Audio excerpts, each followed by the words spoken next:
The next morning felt different. Not perfect, not magically healed, but clearer, like sunlight slowly finding its way through curtains that had been closed for too long. Daniel woke earlier than usual, not because of an alarm, but because his mind refused to rest. The memory of Maya's hand in his the night before played over gently, reminding him that second chances weren't given, they were steward. He moved quietly through the hallway, careful not to wake her, and as he entered the kitchen he froze. The sink was filled with dishes. Not a lot, just a few, 2 plates, a mug, a spoon, but even in their smallness they held a story. He remembered Maya saying something once, months ago, half laughing, half hurting, "You never see what I have to pick up." Back then he brushed it off. Today it echoed like a truth he could no longer run from.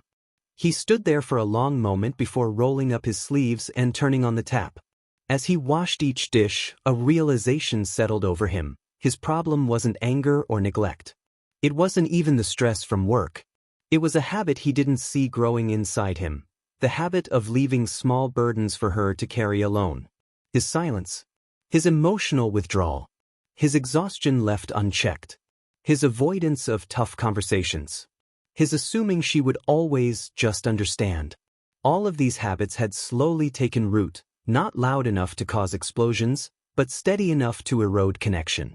Maya walked into the kitchen, rubbing her eyes, surprised to find him there, sleeves wet, dishes drying on a cloth.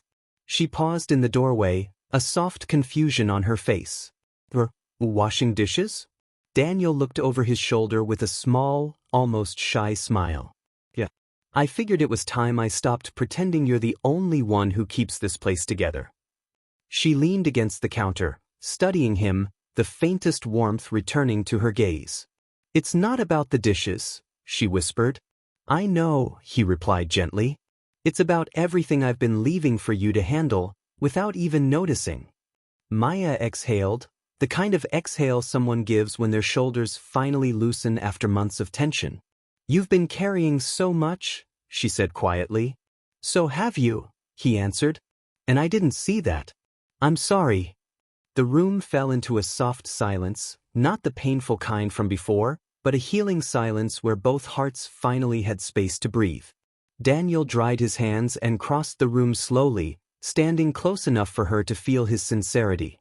"I can't change everything overnight," he admitted, "but I can start with the habits that hurt us." She reached for his arm, her touch gentle, grounding. "That's all I ever wanted," she said. In that moment, Daniel realized something powerful. Habits don't just shape the person. They shape the marriage, the home, the atmosphere children grow up in, the example others imitate. A good habit was a seed. A bad one was a silent storm.